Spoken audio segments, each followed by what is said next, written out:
Good morning, everyone. Happy June. The New Jersey Open Public Meetings Act was enacted to ensure the right of the public to have advance notice and to attend the meeting of public bodies at which any business affecting their interest is discussed or acted upon. In accordance with the provisions of this act, the State Board of Education has caused notice of this meeting to be published by having the date, time, and place thereof posted in the Department of Education. God bless you, Secretary of State's office, and notice has been given to the State House Press Corps, the Governor's office, and the State Board agenda subscribers. And as a quorum is present, this meeting will now come to order. May I please have a motion? Thank you very much, Board Member Bennett. May I please have a second? Second. Thank you very, very much, Dr. Keenan. All in favor of calling this meeting to order, please indicate by saying aye. Aye. Aye. Thank you. Any opposition? Any abstentions? This motion is approved. And now we're going to adjourn and go to executive session. So, whereas in order to protect the personal privacy and to avoid situations wherein the public interest might be disturbed, the Open Public Meetings Act permits public bodies to exclude the public from that portion of a meeting at which certain matters are discussed. So, therefore, be it resolved that consistent with provision NJSA 10:4-12B, the State Board of Education will now adjourn to executive session to discuss personnel and legal matters. May I please have a motion? Thank you very much. Ex-President Arcelio Ponte, may I please have a second? Thank you very much, Board Member Bennett. All those in favor of moving to executive session, please indicate by saying aye. Aye. Aye. Aye. Thank you. Any opposition? Any abstentions? The motion is approved. Thank you so much. We should be back, I'm hopeful by around 10 o'clock. So thank you so much.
Remember that teacher who changed your life?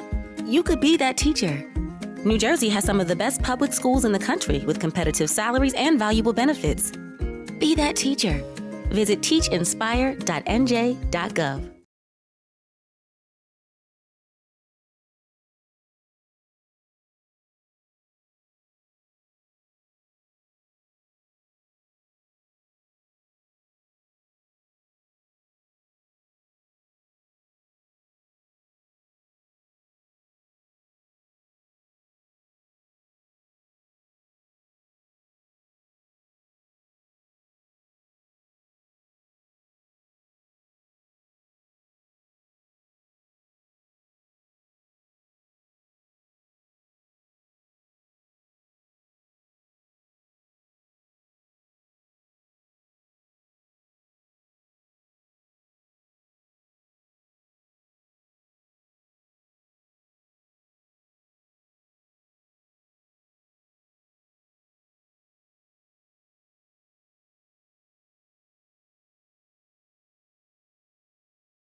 Remember that teacher who changed your life?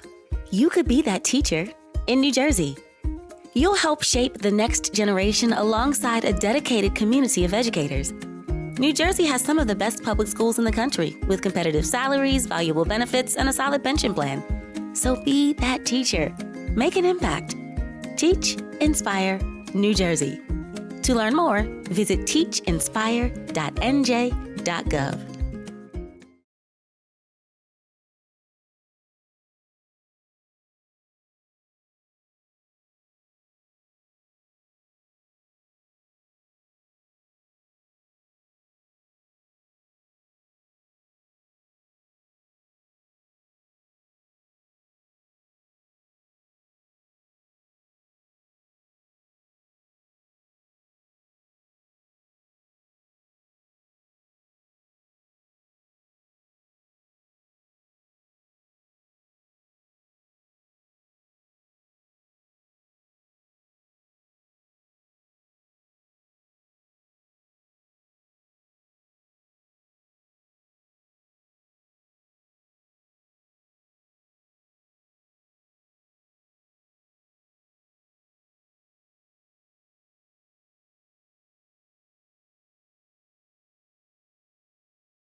If you're a teacher, you've had students tell you how much you mean to them. And for everyone who does, more feel that way but may not say it.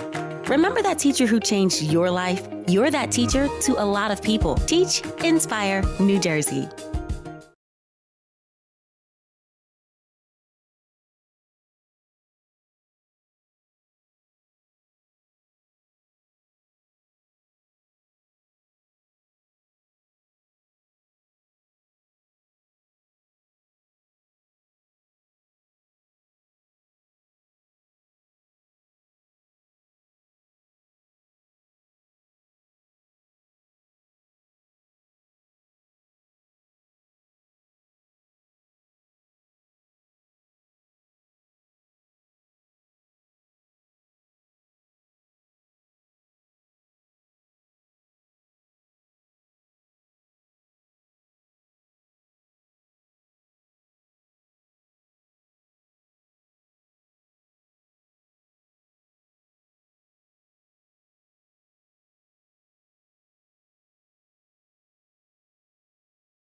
If you're a teacher, you've probably had students tell you how much you mean to them. And for everyone who does, there are more who feel that way but may not say it. You can't know how many, but it's more than you think. Because you've done more than teach. You've inspired. Remember that teacher who changed your life? You're that teacher to a lot of people. Teach, inspire, New Jersey.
¿Recuerda a aquel maestro que le cambió la vida? Usted podría ser ese maestro en Nueva Jersey. Únase a la comunidad de educadores que ayudará a formar a la próxima generación. Nueva Jersey cuenta con algunas de las mejores escuelas públicas del país, con salarios competitivos, beneficios atractivos y un sólido plan de pensiones. Sea ese maestro. Deje huella. Enseñe, inspire. Nueva Jersey. Visite teachinspire.nj.gov.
Remember that teacher who changed your life?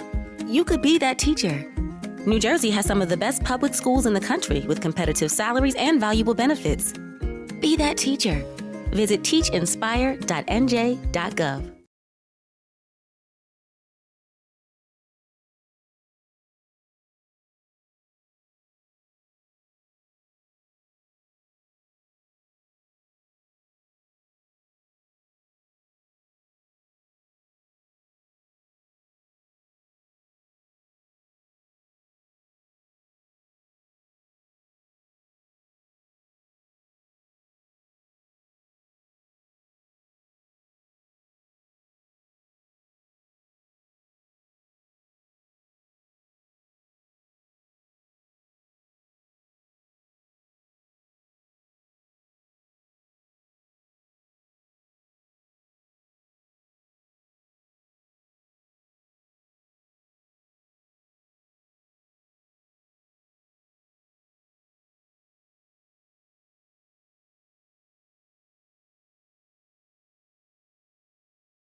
Remember that teacher who changed your life?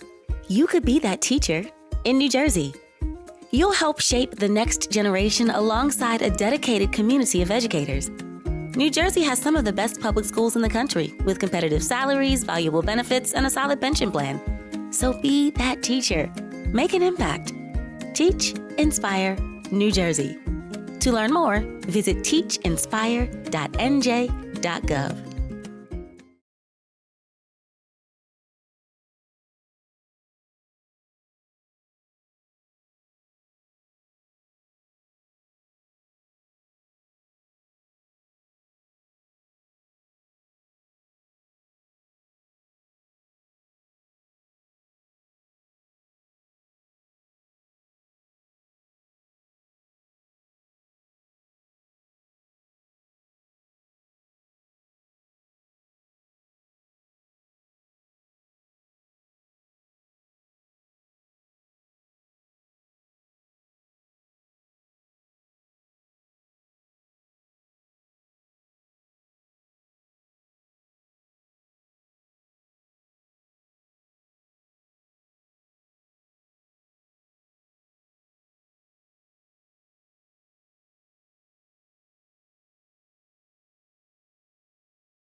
You're that teacher to a lot of people. Teach, Inspire, New Jersey.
Remember that teacher who changed your life? You could be that teacher.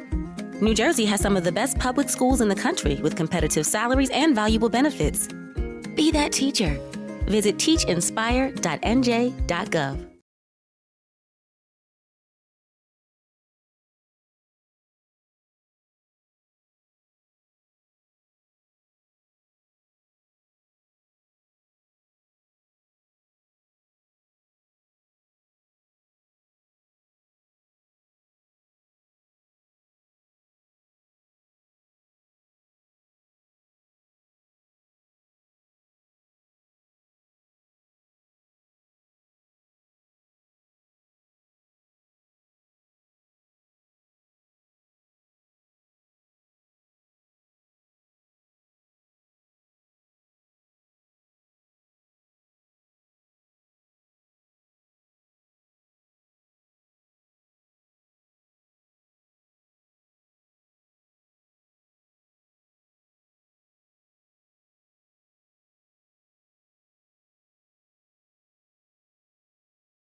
Remember that teacher who changed your life? You could be that teacher. New Jersey has some of the best public schools in the country with competitive salaries and valuable benefits. Be that teacher. Visit teachinspire.nj.gov.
Remember that teacher who changed your life?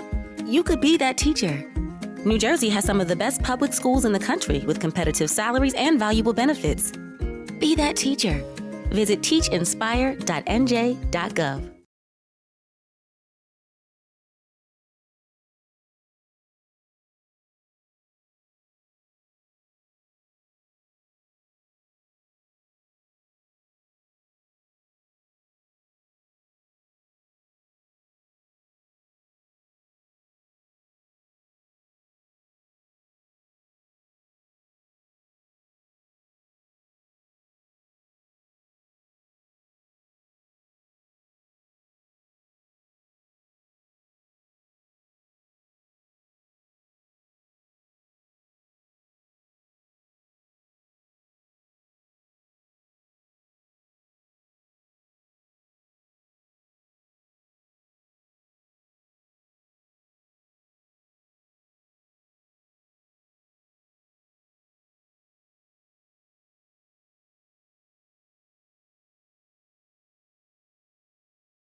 Remember that teacher who changed your life?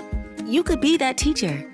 New Jersey has some of the best public schools in the country with competitive salaries and valuable benefits. Be that teacher. Visit teachinspire.nj.gov.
Remember that teacher who changed your life? You could be that teacher. New Jersey has some of the best public schools in the country with competitive salaries and valuable benefits. Be that teacher. Visit teachinspire.nj.gov.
Remember that teacher who changed your life? You could be that teacher. New Jersey has some of the best public schools in the country with competitive salaries and valuable benefits. Be that teacher. Visit teachinspire.nj.gov.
Remember that teacher who changed your life?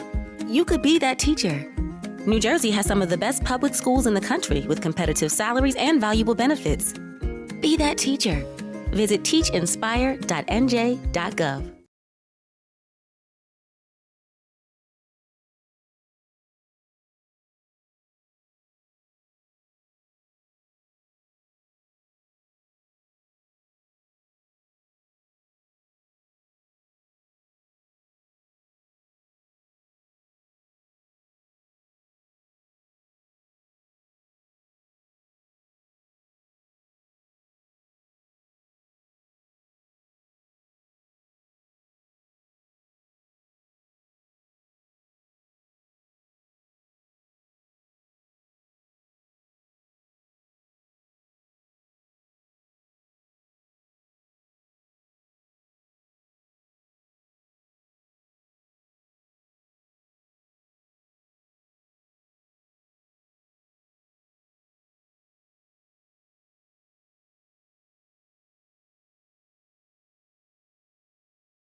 Okay, good morning, everyone.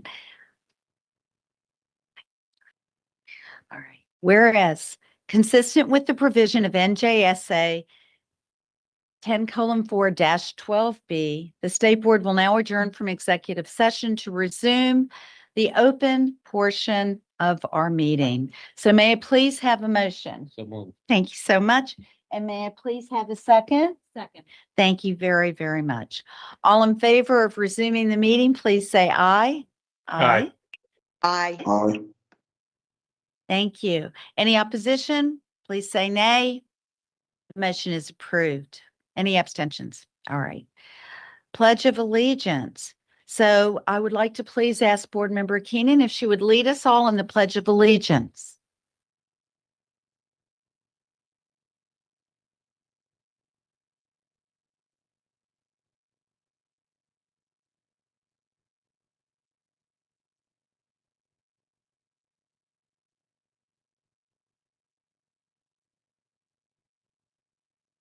Thank you.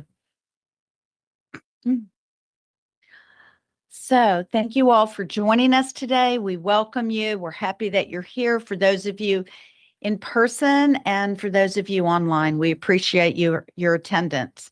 As board meetings are accessible for the public for viewing on the YouTube channel, I would like to advise that the YouTube provides readily accessible language translations and options for closed captioning. If you are viewing our simulcast currently, you can use the settings option in YouTube for information regarding subtitles, automatic translations, and closed captioning in multiple languages. Board members, I know that you've had an opportunity to look at the minutes from May 6th and our state board meeting. May I please have a motion to approve the minutes Thank you very much, Board Member Bennett. May I please have a second? Thank you very much, Board Member Pena. All those in favor of approving the minutes, please say aye. Any opposed, please say nay. Any abstentions? Thank you very much, Board Abstain. Member Aponte. Who was it who abstained? I can't see the screen. I know. Who was it who abstained online? Ned, Ned, thank you. Thank you, Vice President Johnson. thank you. I think that we have all those, so we have voted, correct? So the motion is approved. Thank you.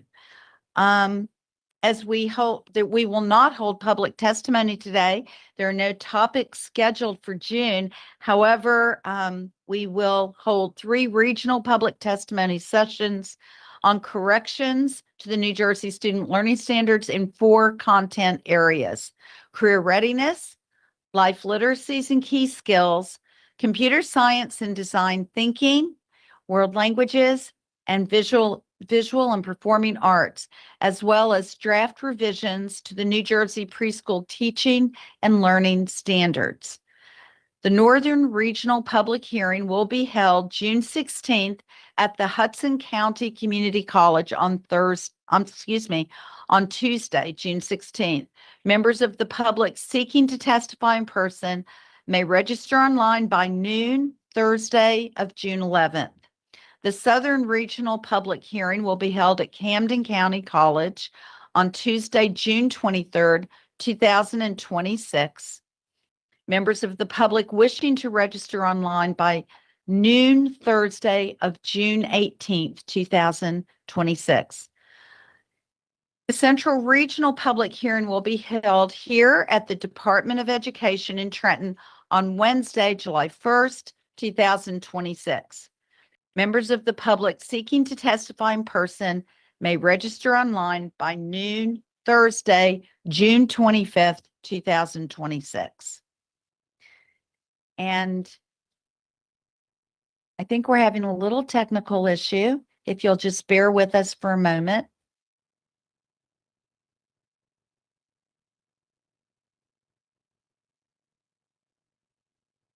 Technology is fabulous when it works.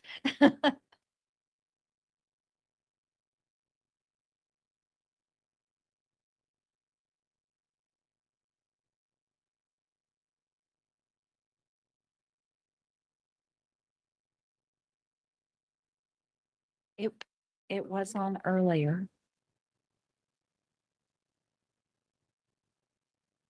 Well, we can continue with the meeting if, sorry, those online,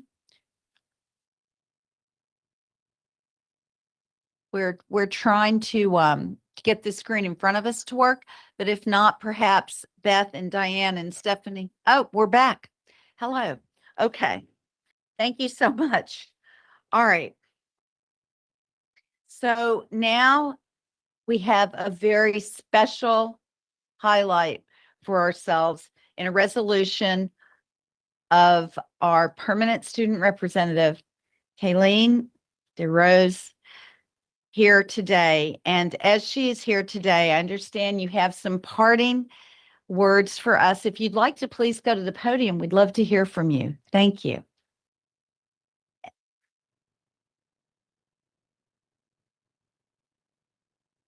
Thank you, President Goldenberg, and for the last time, good morning, everyone. I would like to start off by thanking the multiple people at the Department of Education for supporting me and providing such an interesting and fulfilling experience. Whether collaborating with me on reports or learning more about statewide education, I have immense thanks and appreciation for members of the board, Commissioner Locks, Assistant Commissioners, Diane, Stephanie, and everyone else at the board. I would also like to quickly announce that my successors here in the audience, Amelia Reynolds, is a rising junior from Collingswood High School and is accompanied by her advisor.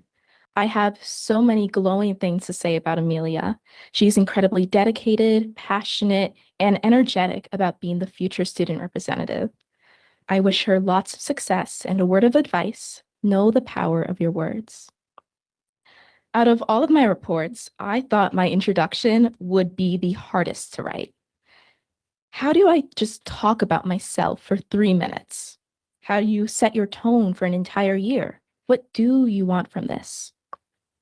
Now I regretfully say that writing this farewell has been the most difficult. How do I summarize a year? How do I express emotions into words, into a report? Well, I'm going to start it how I ended my first report, with a quote. I can be changed by what happens to me, but I refuse to be reduced by it. From Maya Angelou. Over the past year, this quote has resonated with me more than ever before. I've met so many students from different parts of the state and even the country who've shown their resilience to the changes in their world. Fellow state representatives who advocate for counseling resources, students who attend their local meetings to protect funding for the arts or clubs, teachers who spend their time speaking up for their students. One of the best parts of my term has been all of the incredible things I've learned. During my term, I've grown as a representative, a leader, and a person. There have been moments in my life where I regretted not speaking out, thinking it was too late or my actions wouldn't lead to change. My role means that hesitation isn't an option. This term was accompanied with so many dynamic and honorable opportunities. I've had the chance to speak on a panel with other NJ Board of Education members, to an audience of school board members and associates from across the state. I gave one of my favorite speeches to teachers at the New Jersey Education Association convention, while accompanied by a teacher who greatly inspired me and my civic duty. I also had the opportunity to meet activist Malala Yousafzai, and I have a picture if anyone would like to see after the meeting. Looking back, I am incredibly grateful and proud of my work during my term. It's amazing to see the change I've made and the person I've become. My plans for the future are to pursue a minor or a double major in a policy-related field, along with neuroscience in university. Whether I head into a career in politics is still undecided, but this experience has connected me to the field of policy development and a curiosity for political science. Before I get into post-secondary plans, I of course have college applications to write, of course. I'm the student representative for my local Board of Education, president of the East Brunswick High School Student Council, executive member of Pre-Med Club, a Quiz Bowl trivia warrior, and a member of the Science and Math Honor Societies. If you're wondering, before I get into my senior year, I will be enjoying my summer with my driver's license. Before I depart, I have an incredibly long list of people to thank. I have to start with my parents. Driving to Trenton on Wednesday mornings is a deep level of commitment. My sister for always being honest with me. My student council advisors, Mrs. Benkart and Mrs. LaForge, for believing in me and remaining by my side throughout this journey. My friends for reading every single one of my reports. My former English teacher, Mrs. Powers, for showing me how powerful my voice can be. And finally, my former history teacher, Mrs. Kunkelman, for many things, but to sum it up, when I ask her for advice, she always says, do what you think is the right thing to do. Thank you and farewell.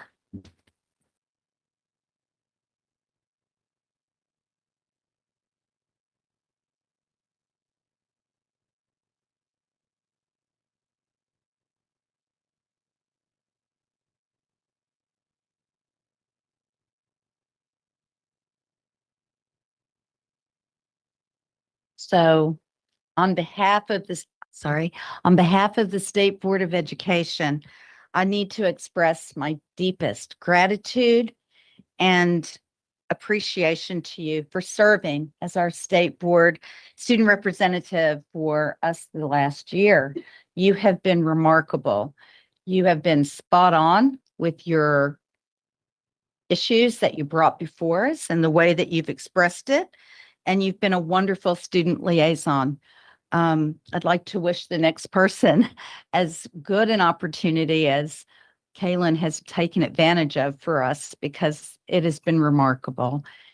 I also would like to thank Ms. Bonnie Pincard for serving as your advisor. If you'd like to stand up so we can, there you are. Thank you. Thank you. And thank you for bringing her and for all the immense work that you've done together. Also to your parents, Nathalie and Marcus Sinclair DeRose, if you'd stand up. Thank you. And I definitely want to see your sister if she's here. She's not here today, but I've heard about her, so that's great. Thank you. And I just want to say congratulations for raising a daughter such as this.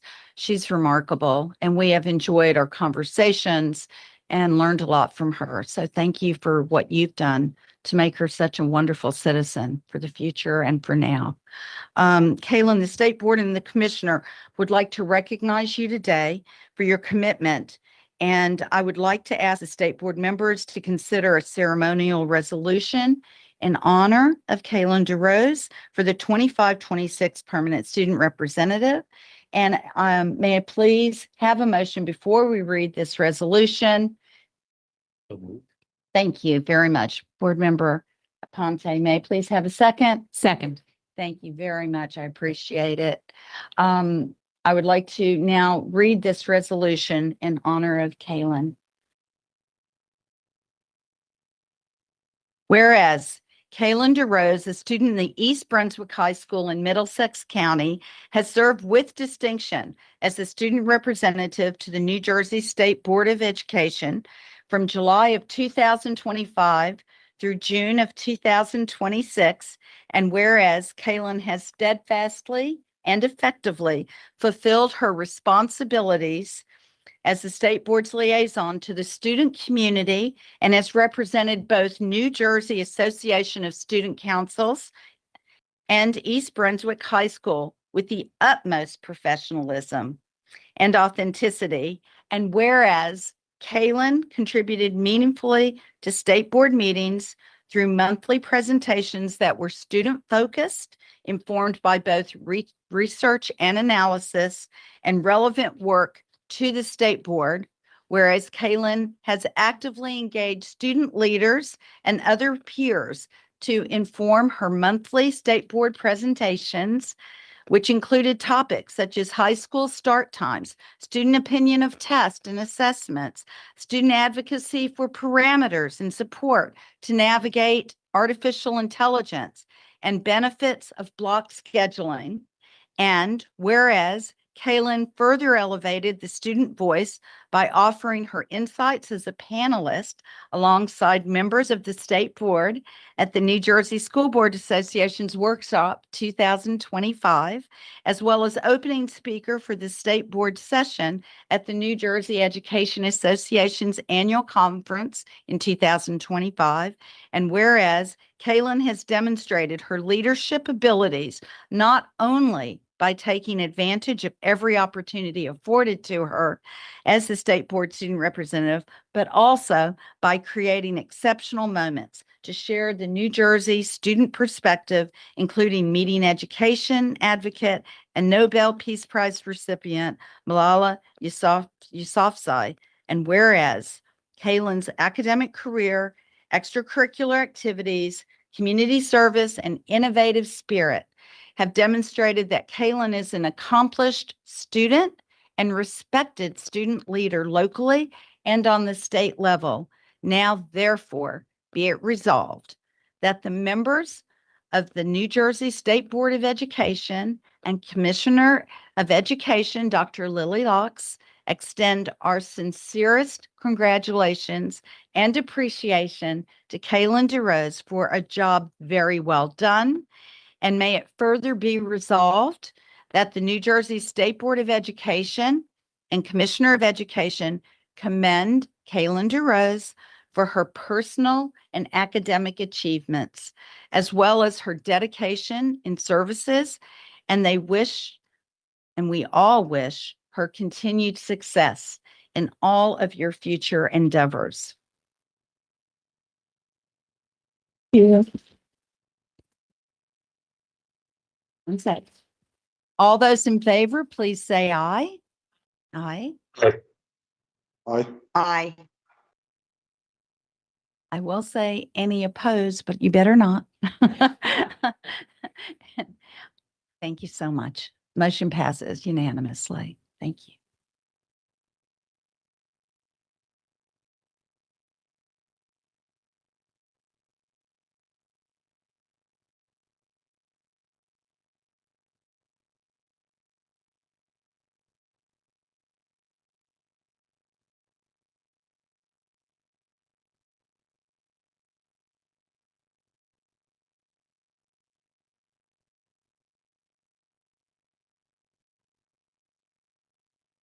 Parents, we need parents.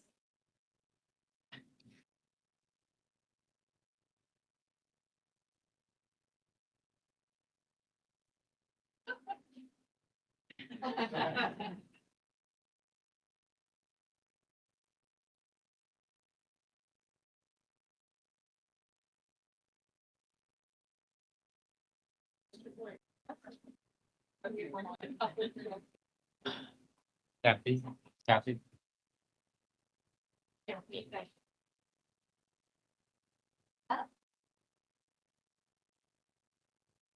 Stay here well for you, because I know we're going to keep around.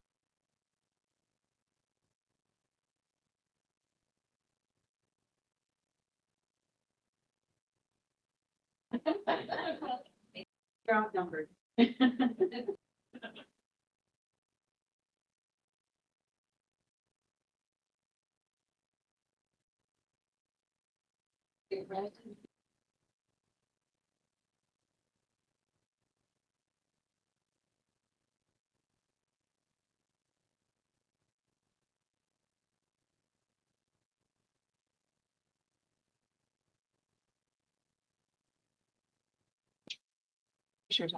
Thank you. No, never.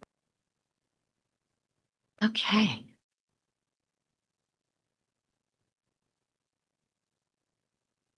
You've already said things, but did you have anything to conclude with? Or are you good? Yet again, I think a lot of thanks to so many people in this room. As I said before, my parents, the board, so many people at the Department of Education. And I think even everyone in the audience is connected to education in some way, cares about students and advocacy just by being in this room and being present. And lots of appreciation. And yet again, I have very, very high hopes and lots of great things to say about my successor, Amelia. So thank you. Thank you very much. Okay. Now we'll continue with the meeting. At this time, board member Jeanette Pena, the chairperson of the State Board Nominations Committee, will present a slate of officers for 2026-2027 school year. In accordance with our bylaws, the elections will be held after June 30th. So Jeanette, would you please provide your report? Thank you, President Goldenberg. Thank you. Wait, I think it's a little bit closer. State Board members Claudine Keenan, Ahmed Shahada, and I requested information from our fellow board members regarding their interest to serve in the leadership roles of President and Vice President for the 2026-2027 school year. The committee considered all information and feedback received, as well as the state bylaws and Robert's Rules of Order for guidance.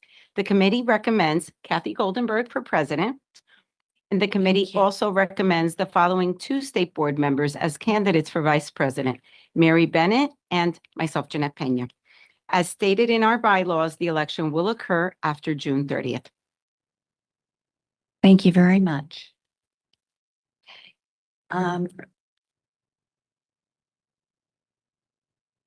All right. We'll continue with state board committee reports. The administrative and instructional policy committees both met on May 28th. And State Board Member Mary Bennett is the chair of the Administrative Policy Committee. Ms. Bennett, would you like to please give us your report?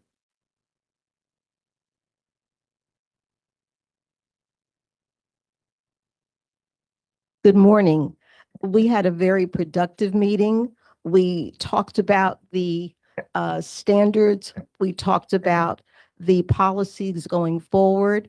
And at this time, I'm not presenting any information, and we will continue our work in the June meeting for administrative policies and looking at what we will report out at the July meeting as to where we are with updating those standards and where that will affect going forward certifications and standard implementation.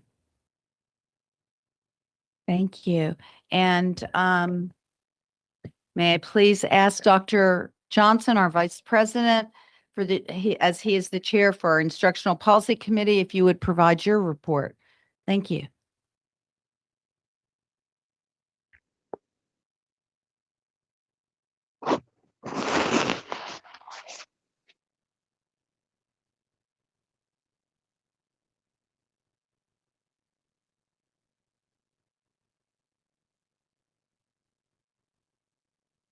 Dr. Johnson, you may be on mute if you would like to present the summary. Thank you.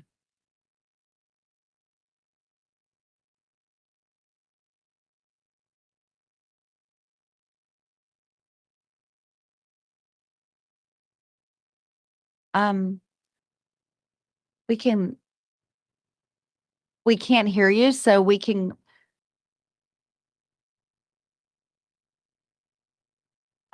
Joe, could you please say something so we know if we can hear you? Sure thing. Thank you. Ned, do you want to try again? Now you're on mute. Dr. Johnson? All right. I'm sorry, can you hear me now? Yes, sir.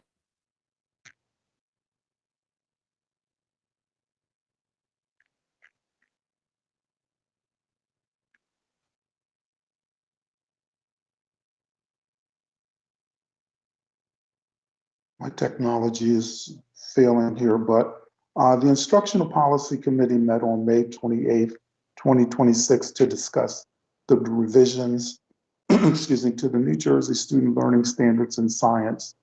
The committee also discussed the corrections to the proposed New Jersey Student Learning Standards documents in 4 content areas: career readiness, life literacy and key skills, CLKS, computer science, innovation and society, SCIS, world language and visual and performing arts. Since both topics are on today's agenda, I will forego a detailed report. Thank you. Thank you, sir. And my report regarding our school visits. This month, state board members once again had the opportunity and are grateful that we got to accompany Commissioner Locks on her visits to schools across our state. I would like to again offer my thanks to Commissioner Locks for inviting us, and the host school district that Dr. Johnson and Dr. Keenan and I got to visit was Lower Cape May Regional. And we were so warmly welcomed to the schools to observe the wonderful opportunities their students get.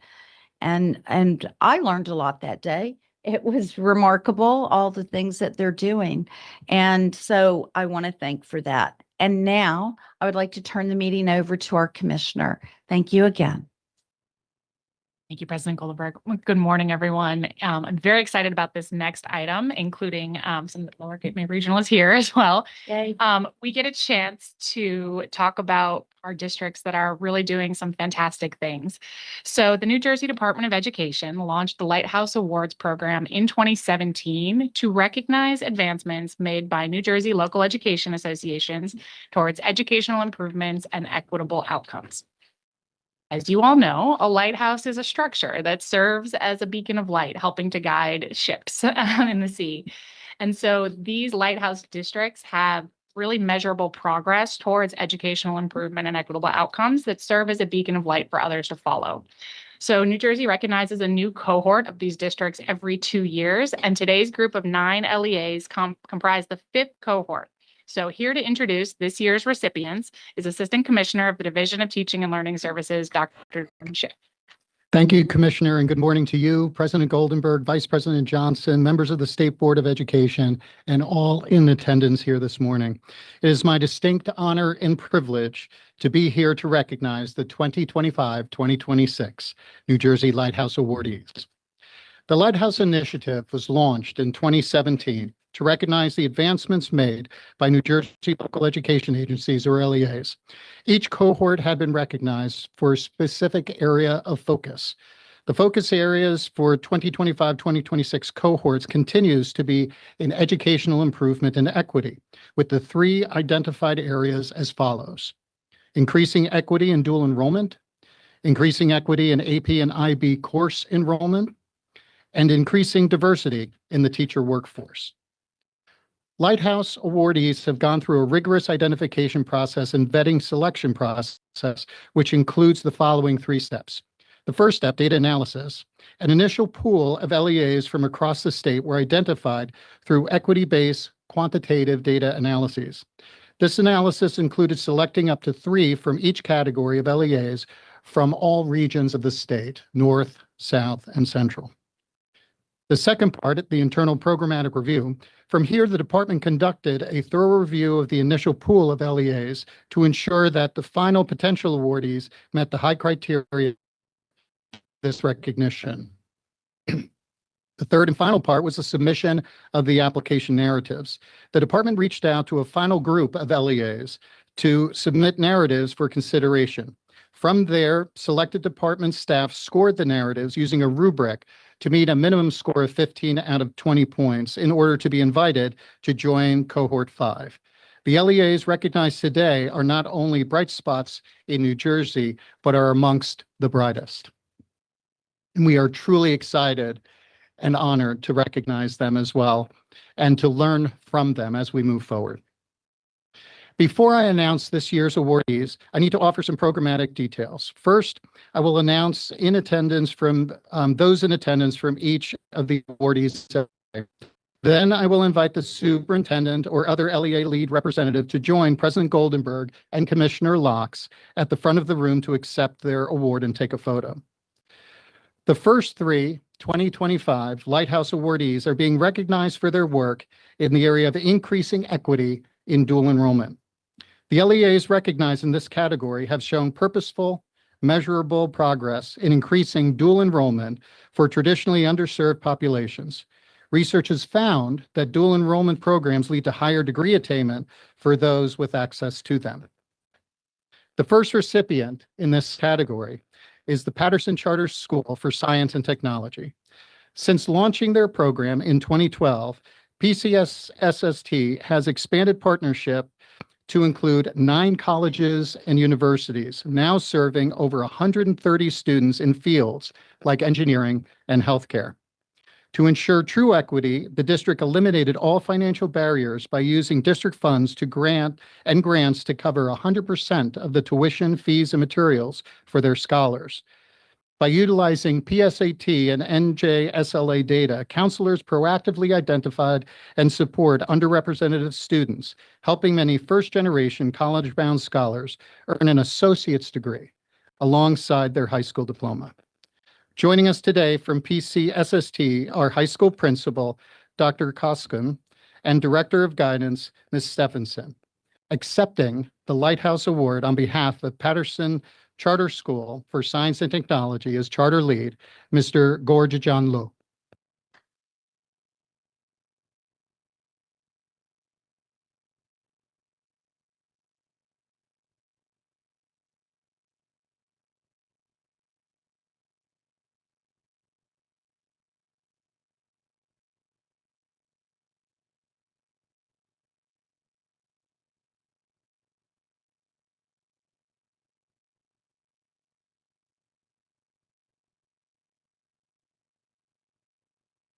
The second recipient in this category is Pensgrove Carneys Point Regional School District.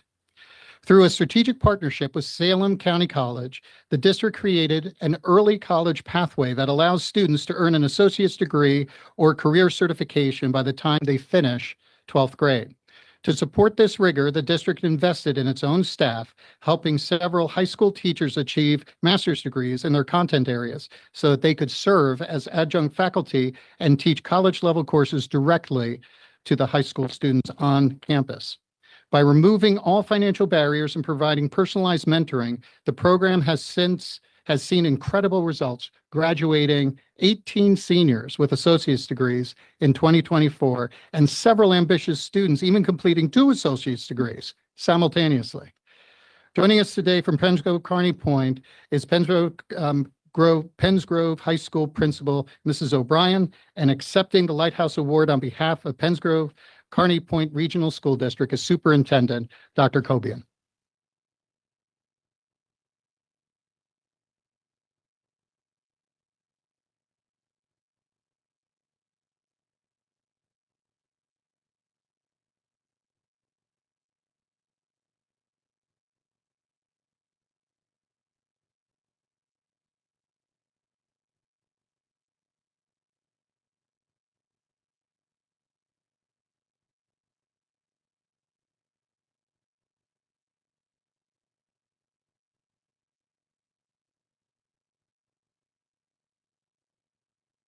The final recipient in this category is Saddlebrook Public Schools. The district launched a formal initiative that began by identifying talented staff with master's degree and empowering them to lead college-level instruction within the high school. By directly surveying students to gauge their interest, the district used the data to shape the curriculum, ensuring the new course offerings were exactly what satisfied their students' interests. The counseling department and administration held dedicated parent information sessions to highlight the unique benefits of dual enrollment, helping families see it as a reliable and accessible pathway to guarantee college credits. Joining us today from Saddlebrook is Mrs. DeBonis, Director of Curriculum and Instruction, and accepting the Lighthouse Award on behalf of the Saddlebrook Public Schools is Superintendent Mrs. Valente.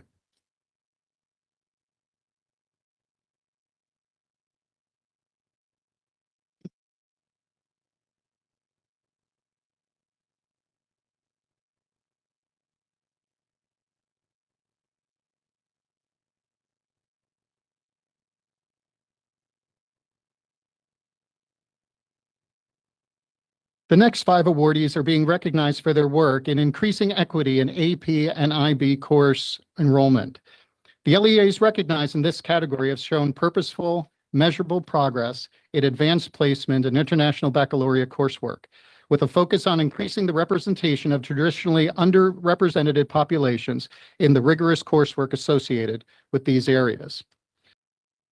The first recipient in this category is Emerson Public Schools. Driven by a 5-year strategic plan focused on equity, Emerson dismantled barriers to entry by collapsing traditional academic tracks, encouraging all students ready for a challenge to enroll in AP-level coursework, expanded its course catalog to include accessible options without specific content prerequisites like AP Psychology and Computer Science, thereby allowing more students to experience college-level rigor before graduation. By providing financial support for exam fees and replacing early student sorting with tiered supports at the elementary level, the district significantly increased enrollment among underrepresented groups while simultaneously seeing a rise in overall AP scores. Joining us today from Emerson are Mrs. Opperman, Director of Curriculum, Instruction and Technology, and Mrs. Biondo, Emerson Junior Senior High School Guidance Counselor, and accepting the Lighthouse Award on behalf of Emerson Public Schools is Principal Hutchinson.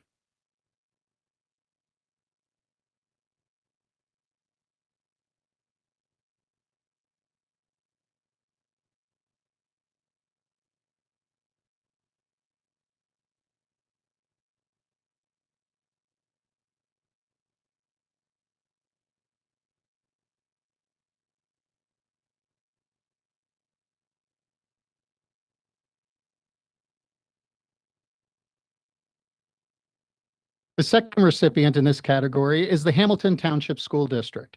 The district launched a focused initiative to reach students who might not traditionally see themselves as AP students, hosting potentially AP assemblies across all 3 high schools to demystify course expectations. By featuring testimonials from current students and teachers, Hamilton successfully broke down the intimidation factor of advanced coursework and encouraged a more diverse cohort of students to enroll. To ensure that financial status never limited a student's potential, the Board of Education committed to covering the cost of every AP exam for every student in the district. Joining us today from Hamilton, our retired Director of Curriculum and Instruction, Mr. Scotto, and Mrs. Harvey, Vice President of the Board of Education. Accepting the Lighthouse Awardee on behalf of the Hamilton Township Public School District is Superintendent Dr. Rocco.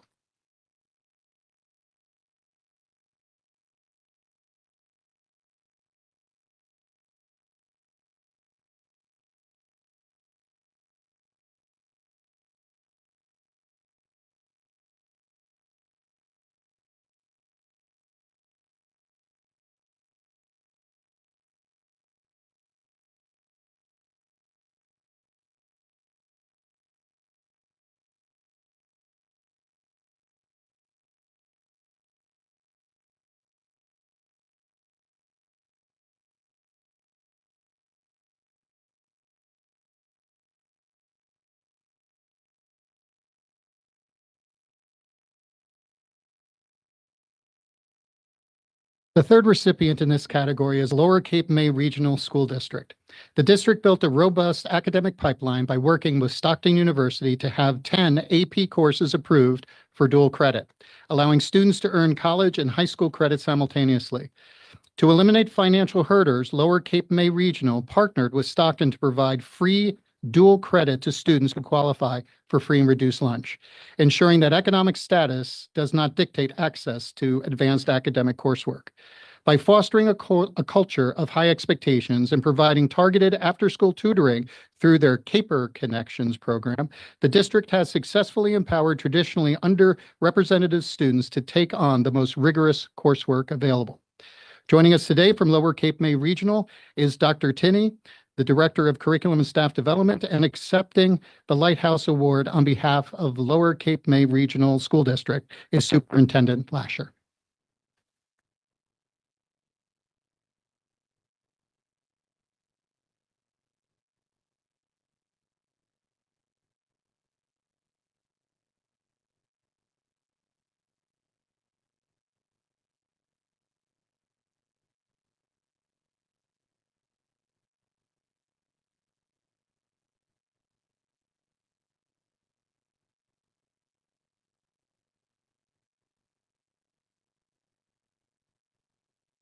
The fourth recipient in this category is the Salem City School District.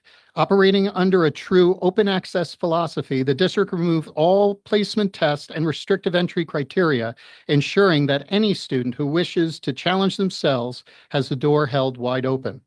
The district significantly expanded the variety of both AP and International Baccalaureate offerings, allowing students to find rigorous pathways that align specifically to their unique career goals and interests.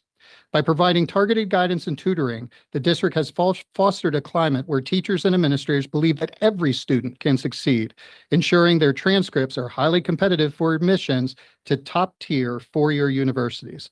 Joining us today from Salem City is Dr. John Mulhorn, principal of the Salem City High School, and accepting the Lighthouse Award on behalf of Salem City School District is Superintendent Dr. Kelly.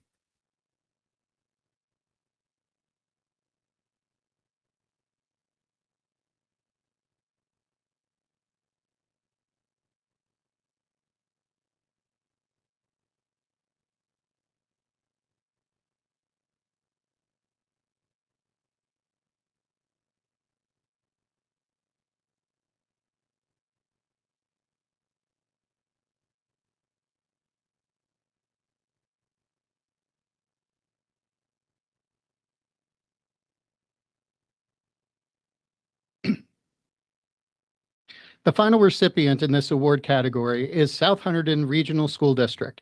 South Hunterdon Regional intentionally redesigned its science sequence to ensure that every student had a clear pathway to access AP-level science courses by their senior year. To provide the necessary supports for this rigor, South Hunterdon established a daily flex period, giving students dedicated time during the school day for academic enrichment and one-on-one support from their teachers. By analyzing multiple data points, including Access for ELS data, counselors conducted targeted outreach for multilingual learners and other underrepresented groups. while the district provided scholarship to ensure that AP exam fees were never a barrier to participation. Joining us today from South Hunterdon Regional are Mrs. Lennon, the Director of Curriculum Assessment and Instruction, and Mr. Wright, Principal of South Hunterdon Regional High School. And accepting the Lighthouse Award on behalf of South Hunterdon Regional School District is Chief School Administrator, Mr. Sousa.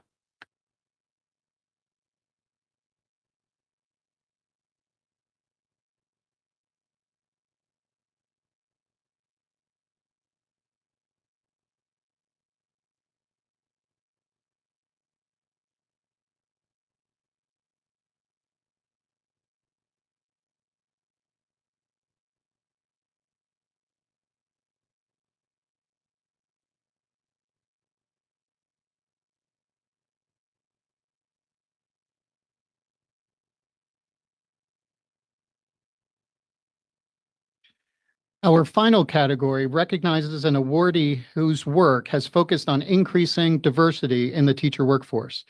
The LEA recognized in this category has shown purposeful, measurable progress in recruiting and retaining a diverse group of teachers, which greater represents the demographics of the student it serves. Vineland Public Schools is being recognized for their work in increasing diversity in the teacher workforce. Driven by their growing Our Future Together strategic plan, Vineland redesigned its recruitment process to include on-site job fairs with instant interviews, successfully attracting a candidate pool that better reflects the diversity of their student body. The district established the VINE program, which stands for Vineland Inspires New Educators, a robust mentoring initiative that supports new teachers, including those from non-traditional certification pathways, to ensure long-term retention and professional growth. By creating a Grow Your Own pipeline, Vineland empowers local paraprofessionals and substitutes to pursue their full teaching certification, investing in community members who are already deeply committed to the success of the Vineland students. Joining us today from Vineland is Mrs. Godletsky, Executive Director of Student Services, and Mrs. DeMarchi, Executive Director of Curriculum and Instruction, and accepting the Lighthouse Award on behalf of the Vineland Public School District is Executive Director of Human Resources, Dr. Speakman.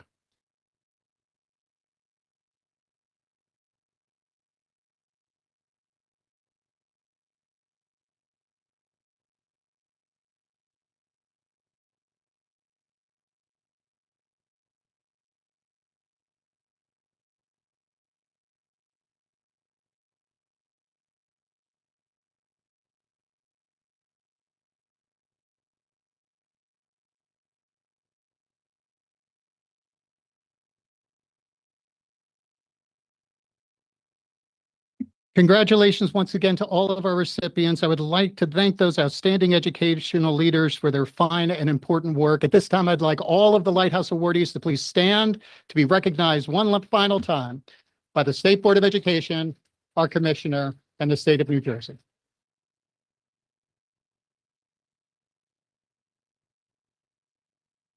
Although you're certainly welcome to stay for the rest of the meeting, if you'd like to leave, you may do so at this time. Thank you, Commissioner. Thank you, Board President.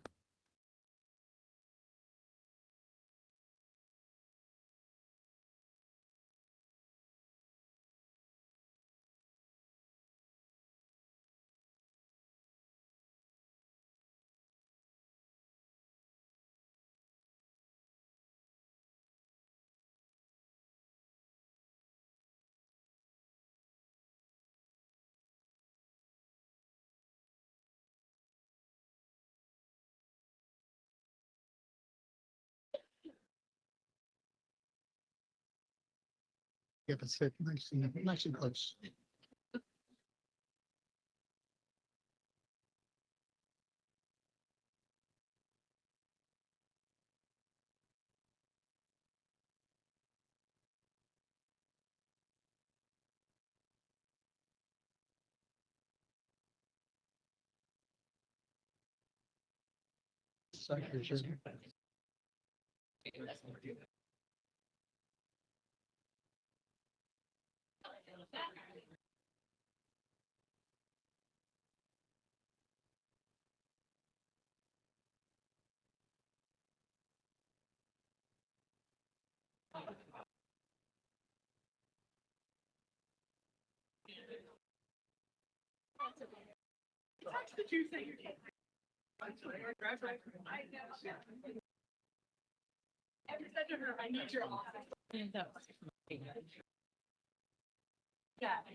But that was nice.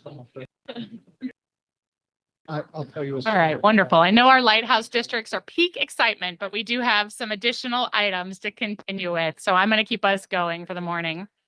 All right, so next up, thank you, President Goldenberg. The next item, I'm presenting corrections to the selected New Jersey student learning standards.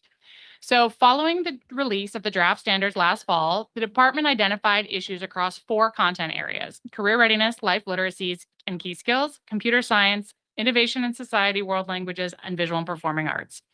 These issues have made changes appear more extensive than intended and created some confusion about what was new, revised, or changed. So the corrections that you see today are designed to improve clarity, accuracy, and transparency.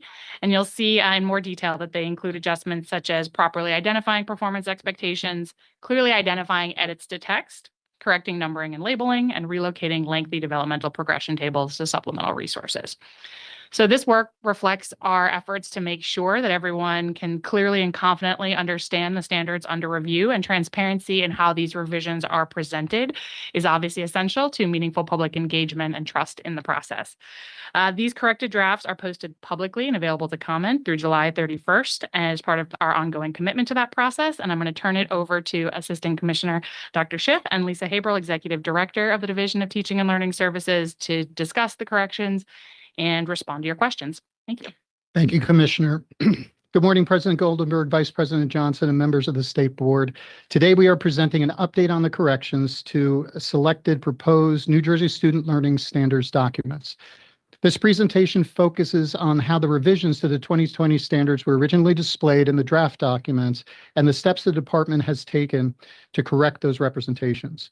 It is important to emphasize at the onset that these corrections do not alter the substance, rigor, or intent of the standard shared in the fall of 2025.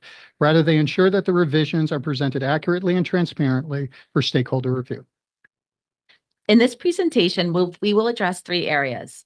First, the nature of the corrections and the reasons why they were necessary. Second, how these corrections improve clarity, accuracy, and stakeholder understanding. Third, the next steps in the standards review process, including opportunities for additional public input. And we will conclude with time for questions and discussion. Before proceeding, we want to clearly underscore the central point. These are corrections to the presentation of the standards, not to the content, rigor, or expectations, specifically the bold and bracketed copies. The issues identified were limited to 4 content areas: career readiness, life literacy and key skills, computer science, innovation and society, world languages, and visual and performing arts. The corrective action ensures that previously adopted revisions are displayed as intended and can accurately be interpreted by stakeholders. The department independently identified these presentation issues through internal review. No public comments submitted to date raised these concerns. Following the initial release of the draft standards, the department identified instances where formatting and markup did not accurately reflect the scope of the revisions. In several cases, changes appeared more extensive than intended due to how the edits were displayed. We will be providing examples of some of the corrections to the documents as they were presented last fall. The revisions show corrections to the originally posted official documents, commonly known as bold and bracketed documents. Corrections we have made to the new text presented in the fall appear highlighted in blue with asterisks or bracketed with asterisks to designate removal of text. This world languages example illustrates one of the corrections. On the left, you will note that the formatting in bold and brackets was presented initially as an entire performance expectation that was replaced. In the corrected version on the right, only the specific edits are highlighted with asterisks, while the unchanged language remains intact and is no longer bolded as new text. You will note the phrase, using memorized practice phrases and simple formulaic sentences, was retained by the writers, but was initially presented as being new material. This clarifies that the performance expectation was only partially modified rather than being replaced entirely.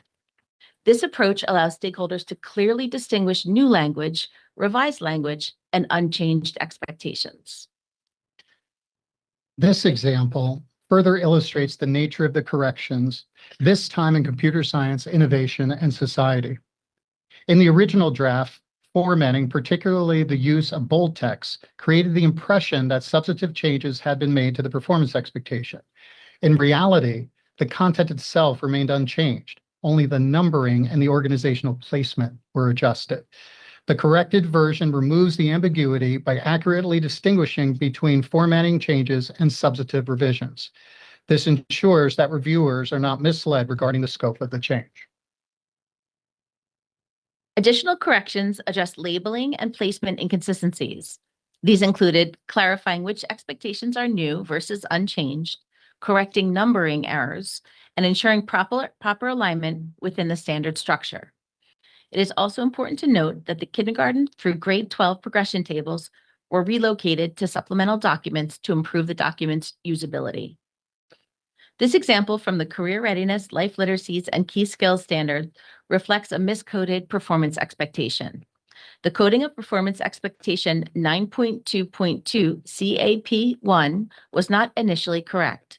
The 2020 performance expectation should have been accurately coded as 9.1.2 CAP1. While it was initially misplaced under the incorrect strand of the CLIC standards, the intended action regarding the expectation to delete this performance expectation was accurate, but the coding was not. Correcting these technical elements is essential to maintaining internal consistency and supporting accurate implementation by districts.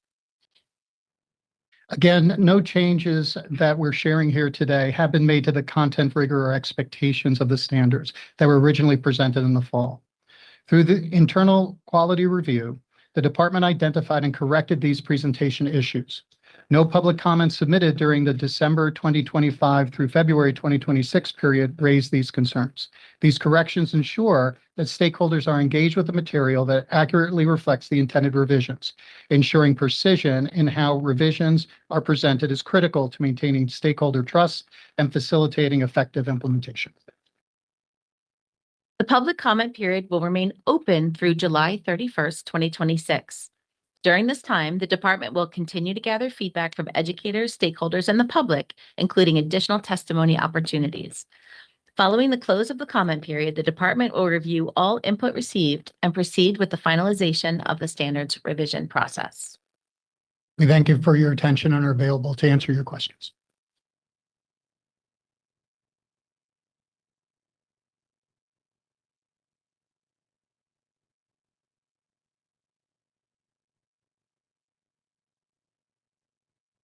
Thank you very much. Thank you all.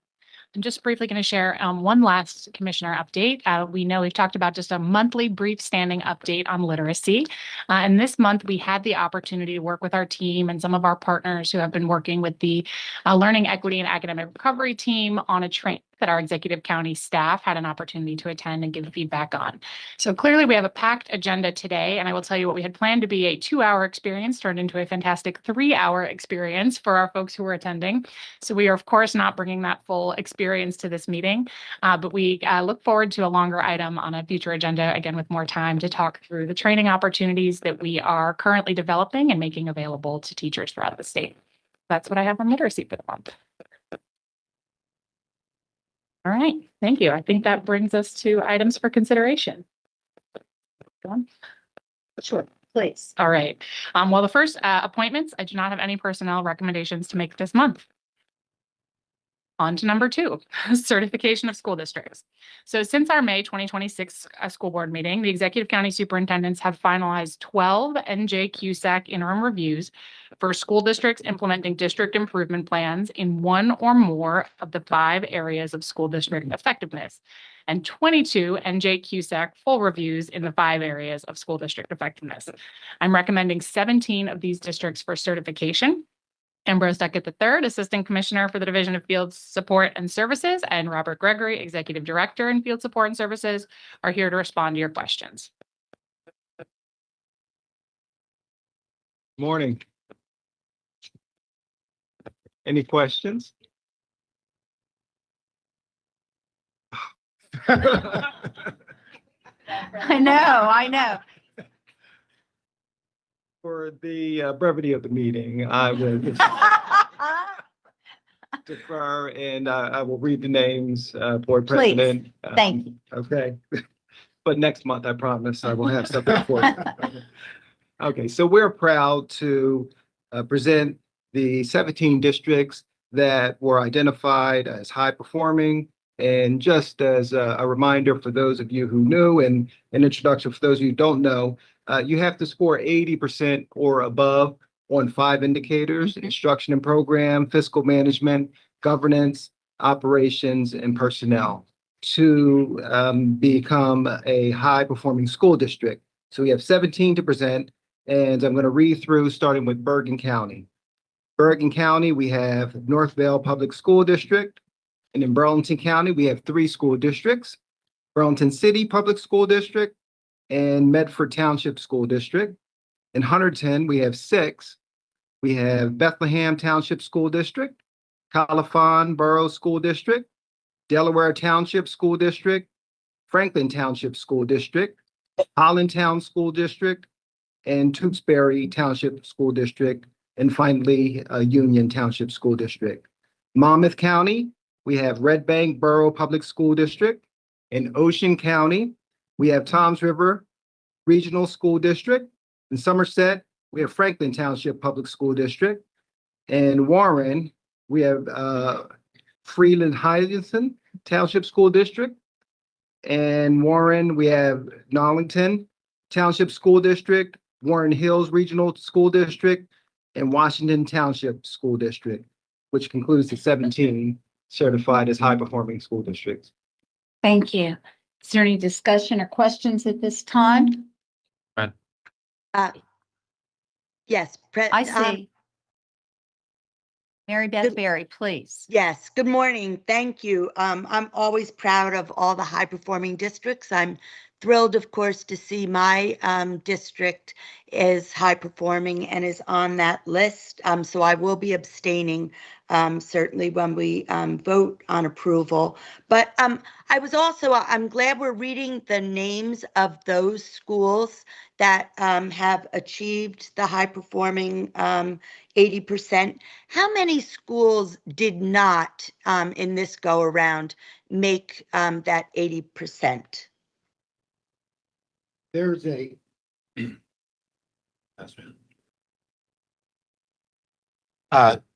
thank you for that question. There were a total of 16 districts. Of those 16 districts that did not meet the 80% benchmark, 9 of those districts were on district improvement plans. And I believe the other 7 were a result of a comprehensive review. Okay, so when we get information on that, it looks to me that as we're reviewing our QSAC scores, that a number of the schools are really not hitting the 80% because of in the area of instruction and programming. So I certainly know today we were, talking about standards. And we're doing district improvement plans, but what else can we possibly be doing to help more districts make sure that their names are getting read for the public? I believe it's targeted assistance, working through the county offices. And the initiative that Commissioner Locke's brought in is the literacy initiative so we can have safe, successful school districts through literacy and aligning and not working in silos. So that's partnering with teaching and learning, working with county offices, providing comprehensive support, but making sure that support is targeted to the areas of need.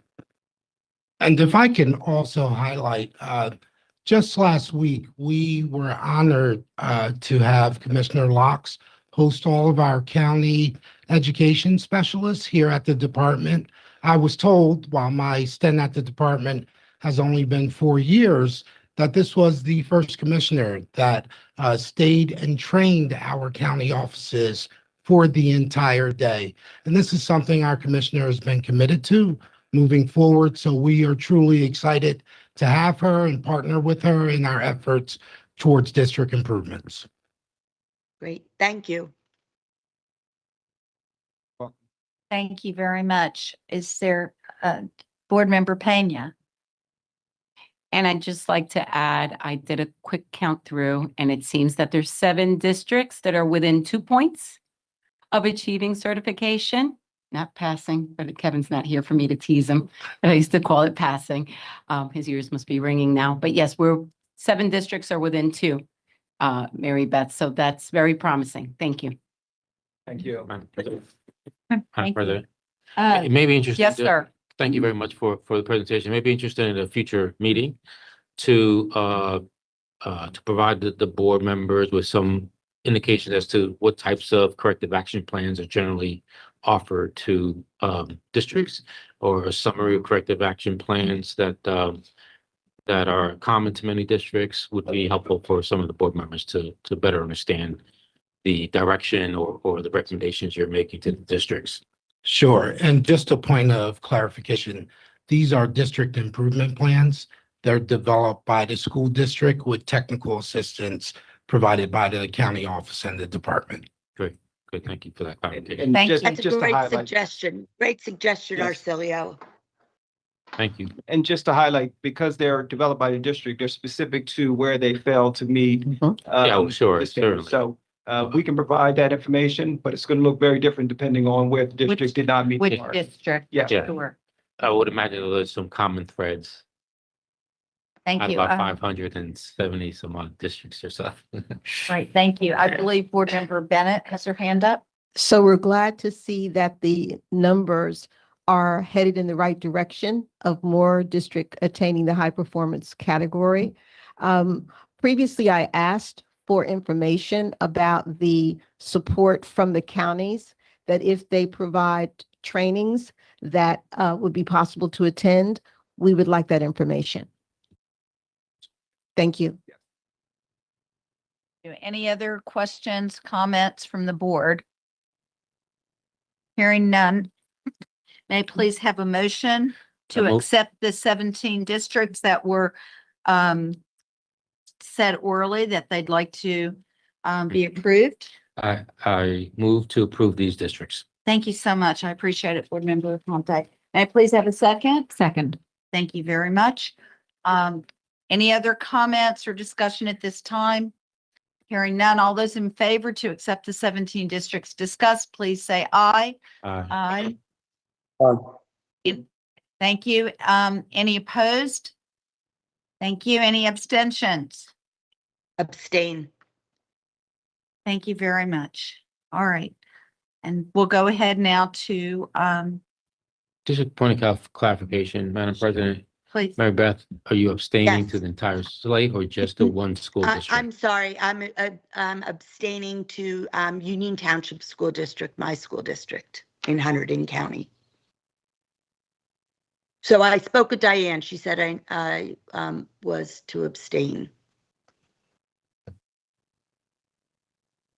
Okay, thank you. Thank you. Okay, and we'll go forward now. Great. Resolution, I'm sorry, go ahead. I believe for the next item, I'm ready to present for adoption the annual state board calendar and meeting dates for 2026, 2027. And President Goldenberg, I'll turn it over to you for discussion and procedural protocols. Thank you. I think we've all gotten the list of them in our notes before. And are there any problems with the calendar as presented? Hearing none, may I please have a motion to accept the calendar as presented? Thank you very much, Board Member Bennett. May I please have a second? Thank you very much, Board Member Pena. Hearing no discussion, all those in favor to accept the calendar, please signify by saying aye at this time. Aye. Aye. Thank you. Any problems, please signify by saying nay. Any abstentions? The calendar dates pass unanimously. Thank you. All right, our next item is a resolution to accept donated funds. So today I am pleased to announce that Mary Ann Lenkel has generously donated funds totaling $100 to support the Marie H. Katzenbach School for the Deaf. Ms. Kimberly Murray, Acting Assistant Commissioner of the Division of Educational Services, is here to respond to your questions. Thank you. Hi. Are there any questions or comments about this donation? Do we know how they'll be used? Yes, these will be added to the Student Activity Fund. Wonderful. Thank you. May I please have a motion to accept these donations? So moved. Thank you. May I please have a second? Second. Thank you very much. Any other discussion? Hearing none at this time. All those in favor, please say aye. Aye. Aye. Aye. Thank you. Say nay.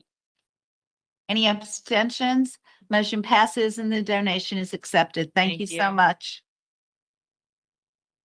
All right, next item.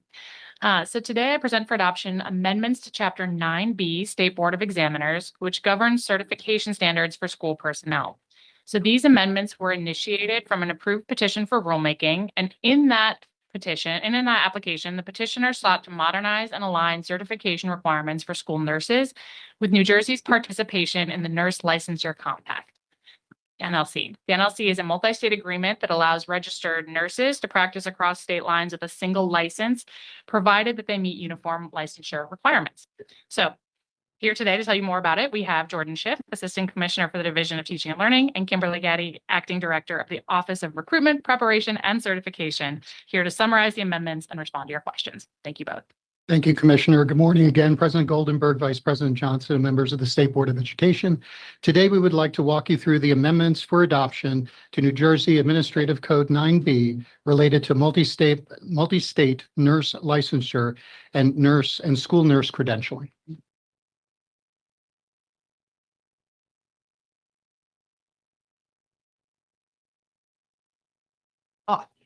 In May of 2025, a rulemaking petition was submitted seeking to allow multi-state licenses for registered nurses issued by the Nurse Licensure Compact, the NLC. Those member states would qualify in part for a school nurse credential certificate in New Jersey. Currently, New Jersey regulations require that a candidate for a New Jersey issued nursing license hold a license issued by the state of New Jersey. This requirement significantly limits the candidate pool, even though many nurses already working in New Jersey healthcare settings hold valid multi-state licenses that are issued from other NLC compact states.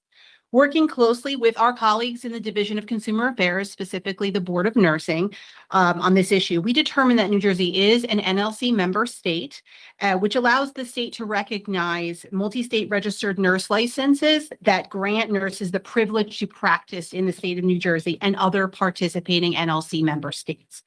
Accordingly, in September of 2025, the department granted the petition to amend Regulation 6A:9B-7.5 and 14.3, which is specifically the substitute school nurse regulation and the school nurse certificate.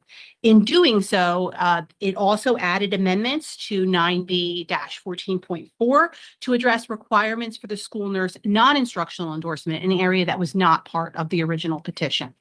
By expanding eligibility to include these NLC multi-state license holders, we can reduce unnecessary barriers and increase access to qualified candidates, helping to address a critical workforce need in school nursing across the state. Thank you.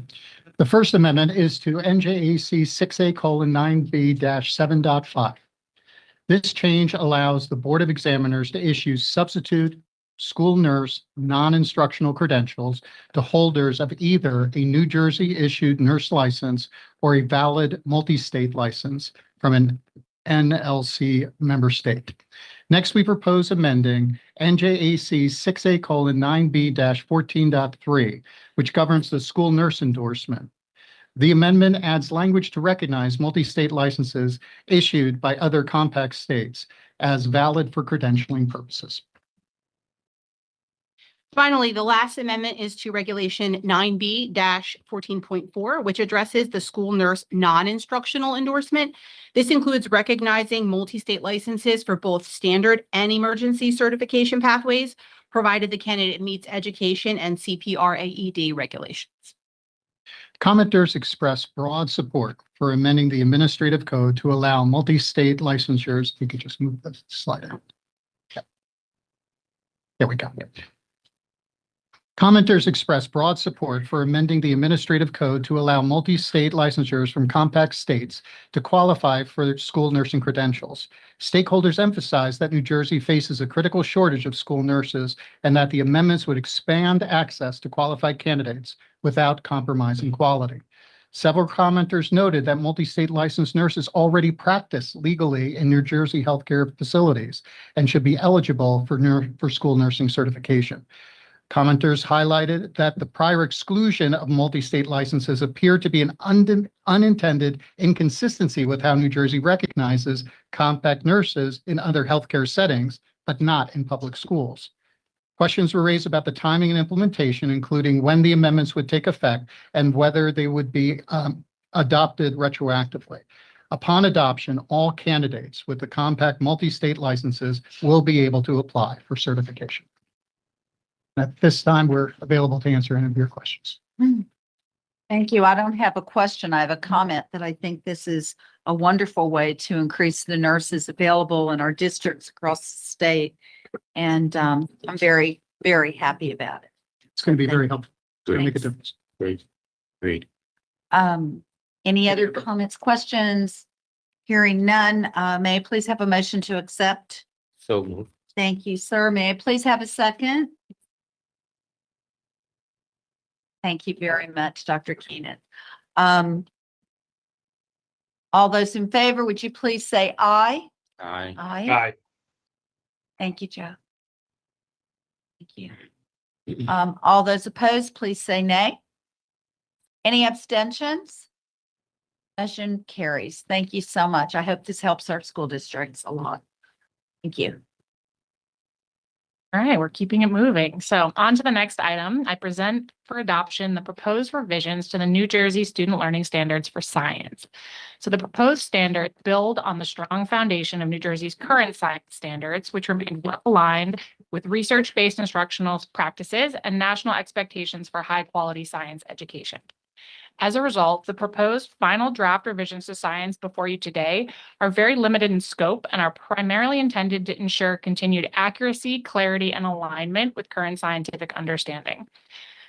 The department has engaged stakeholders throughout this process, including educators and content experts, to review the standards and provide feedback. And that feedback affirmed the current standards are effective with these small targeted updates. So Jordan Schiff, Assistant Commissioner of Teaching and Learning Services, and Executive Director Lisa Haberl for the Division of Teaching and Learning Services are here to summarize those targeted updates to the science standards and respond to any questions you may have. Thank you, Commissioner, and thank you again. Today, we are presenting for adoption the revisions to the New Jersey Student Learning Standards for Science. Our discussion today builds upon the initial presentation held at the November State Board meeting and represents the culmination of a comprehensive review process informed by statewide stakeholder feedback. Input was gathered through a formal public comment period and regional hearings, allowing for broad and meaningful engagement. Today, we will walk through 4 key areas. First, what has changed in the proposed standards? Second, why these changes matter for districts and their planning for implementation. Third, how public input shaped the final revisions. And finally, next steps, including resources and supports that follow adoption. We will conclude with time for questions. Before we dive into the details, we want to underscore the central takeaway here. These are limited, targeted revisions that will have minimal impact on local curriculum and implementation. After a thorough and comprehensive review by expert educators from around the state, the extent of the proposed changes is limited. Only 4 of 208 performance expectations have been revised. These changes clarify expectations rather than expand them, and no new content has been added. As a result, district impact is low, and implementation timelines remain on track for September 2026. For example, in grade 3, language referencing climate change and/or was removed from one standard to sharpen the focus on weather-related hazards and design solutions. Overall, these refinements improve clarity while preserving prior instructional improvements and investments. Perhaps the most notable change is the format of the standards document. Previously, the standards followed the Next Generation Science Standard format, which included extensive embedded details such as clarification statements, assessment boundaries, and cross-disciplinary connections. While valuable, this made the document dense and sometimes difficult to navigate. It is important to note that all of this information will still be available, but in a different location as part of our STAMP supplemental support systems. This new format organizes the standards clearly by grade and grade band, moves detailed supporting content out of the core document, and uses the STAMP platform to provide supplemental information. This results in a more streamlined and user-friendly document for educators. We received feedback from 23 stakeholders during the public comment process, reflecting engagement and strong support overall. Key themes included requests to add new topics, suggestions to increase alignment with mathematics, and recommendations related to instruction and implementation. In response, the department carefully considered all input and ultimately prioritized the expertise of the convened educators and subject matter experts, maintaining alignment with the research-based foundation of the Next Generation Science Standards. As designed, the science standards focus on a defined set of core scientific ideas to promote depth of understanding rather than broad coverage of many discrete topics. In addition, connections to developmentally appropriate mathematics concepts have already been explicitly incorporated throughout the standards, made explicit in supplemental materials, and reinforced by experts across both disciplines. It is also important to note that districts may exercise flexibility to expand their curriculum beyond the standards based on their local priorities. The department also made some minor updates to improve accuracy and clarity. These include correcting small errors, including changing its to the correct possessive form, removing a duplicative heading of students who demonstrate understanding can, and improving readability by relocating the detailed developmental progression table to the STAMP resource bank, keeping the standard document more streamlined. Given the limited scope of revisions, the implementation date has been proposed for September 2026. Supplemental materials supporting the New Jersey Student Learning Standards in Science will be made available on the STAMP website shortly after adoption. Professional development will be offered throughout the summer and fall and through the year. As we conclude, we want to reaffirm that the proposed 2026 revisions to the NJSLS Science are limited, intentional, and grounded in research and developmental appropriateness. These updates reflect our commitment to high-quality science instruction while honoring the professional expertise of New Jersey educators and the public input we received. We look forward to continuing this work in partnership with districts to ensure strong science learning opportunities for all students statewide. And we're now available to answer any questions you may have. As far as your comments about aligning mathematics more so with science, are you putting more information out with what you're recommending for districts to follow, or how have you addressed that request? Yeah, a great deal of the cross-content work Right. Is embedded within the Next Generation Science Standard document. So what we've done is we've removed some of that information from the actual standards that you're going to be approving today and placed it in a supplemental part of our resource bank, which is called STAMP. That's what we keep referring to. It's basically just a place that teachers and administrators can go to provide and to find additional supplementary materials to help implement the standards. So all of that cross-content work is already documented and embedded, just not in the document that you're going to be adopting, but additional supportive documents that are available to the Throughout the state. districts themselves. Yeah. Thank you. Any other questions about this at this time? Looks good. Thank you so much. you. We need a vote. Yes, I know. Thank you. All those in favor of accepting the science standard? Wait. Let me Did we do a have- motion. Let me move to accept the Thank science you. standards. That's, Sorry. And may I have a second? Second. Thank you. All those in favor, please say aye. aye. All those opposed? Aye. Thank you. All those opposed, please say nay. Any abstentions at this time? The motion carries. Thank you so much. Thank you. Thank you. We're moving along. Our next item, I present at a discussion level, a resolution to adopt a revised praxis content knowledge test and its qualifying score for middle school social studies. So this assessment, along with other measures, ensures that candidates seeking the middle school social studies grades 5 through 8 endorsement have demonstrated the appropriate level of subject matter knowledge necessary to offer high quality instruction in that content area to students. So Jordan Schiff, Assistant Commissioner for the Division of Teaching and Learning, and Kimberly Gaddy, Acting Director of the Office of Recruitment, Preparation, and Certification, are here to present the resolution and respond to your questions. Yes, it's good to see all of you again. Thank you for inviting me up for the 5th time. Today, we are here to present a resolution to adopt the revised praxis content knowledge assessment in the area of middle school social studies. Joining me today, again, as the Commissioner indicated, is Acting Director of the Office of Recruitment Preparation and Certification, Mrs. Kim Gotti. By way of background, Educational Testing Services, ETS, develops the Praxis Assessment Series, which is the commissioner-approved assessment series for entry into the educator profession. ETS maintains the quality of their assessments and establishes appropriate cut scores for revised and new assessments through a multi-state standard setting study, which we will describe in further detail in the coming slides. The middle school social studies test was last redesigned in 2011. The redesigned test, initially available in September of 2025, has a new instructional focus on critical thinking and making connections among historical events, geographical locations, and economic trends. It also changes the test structure by increasing the number of multiple choice questions from 120 to 140. Further, it eliminates the essay portion of the prior test, increasing the time allotted and reorganizing the content categories. The NJSLS for social studies, including the middle school grade band, that is the subject of this test for this endorsement, are broadly aligned with by and informed by the organizations and the frameworks listed here. The social studies standards were developed using these national standards and frameworks as reference documents.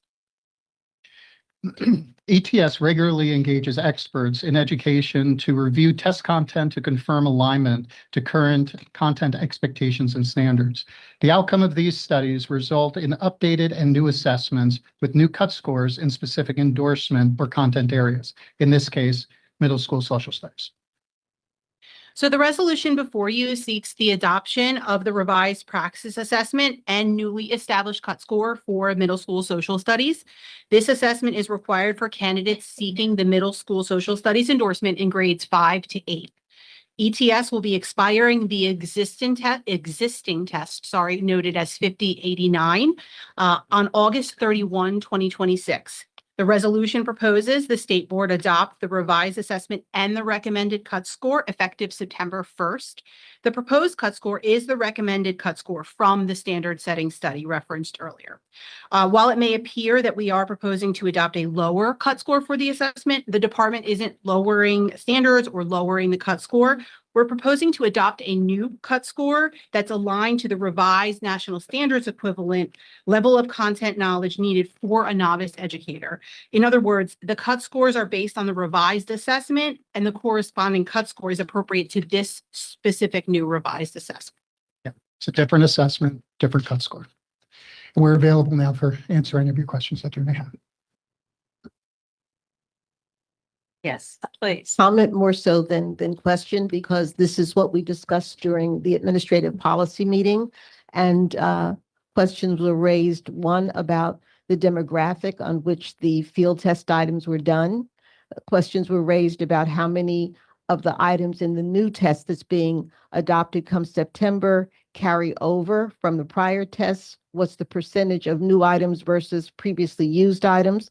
Also, I particularly raised the question that there's no essay, that it's all multiple response. And while I'm sure there's a psychometric in the design, we know that the middle school teachers are responsible for helping to develop the literacy and the writing competency of students. And so we want to be sure that the teachers themselves are also practicing that. And that was an item that I raised, that the essay portion has been eliminated in total. So I just want the public to know that there has been prior discussion about what you are proposing. And Thank we you. also brought up which states are currently We accepting. provided that information to the board.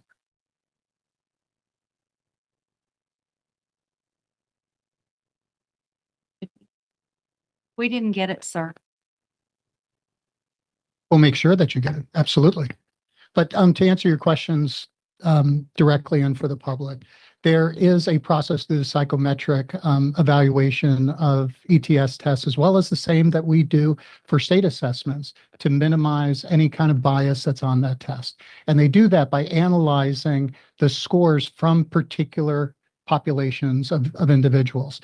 And if those scores are statistically significant, different than the general population, those particular items are removed from the assessment. That's done through field testing that was already in place, and that minimizes the unintended bias that standardized tests could have. As far as the amount of states, the details that were asked during the committee, we'll make sure that you receive that shortly. Thank you. Yep. Very much. Any other questions? Sure. I see that Dr. Ricca has a question. Yes, sir, you have the floor. Thank you, President Goldberg. Thank you, Dr. Schiff and the department, as well as the committee. And I do just really appreciate, again, for the public, the distinction in the fact that the cut score is associated with the new assessment. And so when we're thinking about cut scores, we must make sure that we recognize that when assessments change and the requirements change, that those assessment, or rather the cut scores, are going to follow based upon the psychometric and statistical research that's done during field testing. So really appreciate that, and for you highlighting that distinction for everybody who might be questioning how do you arrive at a cut score. Very, very complex, detailed process, and thanks for putting that out there. Thank you, Thank you. Dr. Ricca. Anyone else? Okay, thank you very much. Thank you. Thank you. And does anyone have anything to bring to the public regarding new business, work sessions? Before we adjourn, is there anything else? Hearing nothing, may I please have a motion to adjourn? Thank you very much. Board Member Bennett, may I please have a second to adjourn? Thank you very much. I appreciate it. Board Member Pena. All would like to adjourn, please say aye. Aye. Thank Aye. you. Thank you. Any abstentions, any opposition, motion carries. Thank you so much. Have a great June, everyone. Thank you.